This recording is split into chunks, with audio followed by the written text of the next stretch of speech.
청와대는 그동안 전직 대통령 사면 논란과 관련해서 최종 선고도 내려지지 않은 상황에서 사면을 언급하는 건 적절하지 않다, 이런 입장으로 즉답을 피해왔습니다. 그런데 내일 박근혜 전 대통령의 대법원 선고가 예정돼 있어서 청와대가 이후에는 어떤 입장을 밝힐지 주목되고 있습니다. 홍선기 기자입니다.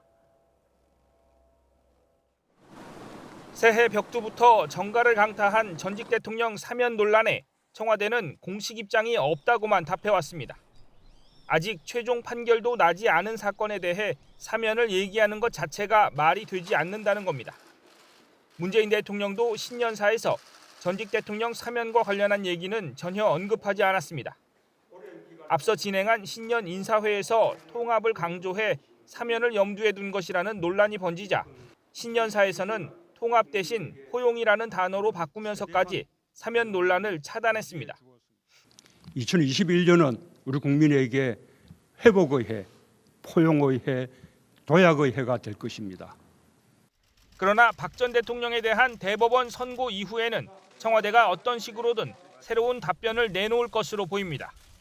최종 선고 전에 사면을 얘기할 수 없다는 답변이 더는 유효하지 않기 때문입니다. 사면 찬성이나 반대까지는 아니어도 조금 더 직접적인 입장 표명이 불가피합니다.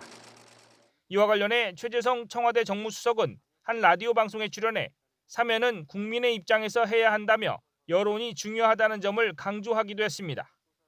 사면 논란을 촉발한 이낙연 더불어민주당 대표가 문재인 대통령에게 직접 건의하겠다던 적절한 시기는 대법원 선고 이후를 염두에 뒀을 수도 있습니다.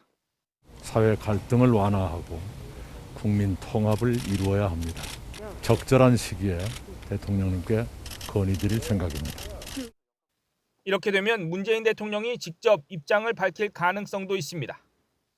또 조만간 있을 신년 기자회견에서도 어떤 식으로든 사면과 관련한 질문이 있을 것으로 예상돼 이에 대한 문 대통령의 생각을 직접 들을 수 있을 것으로 보입니다. YTN 홍성기입니다.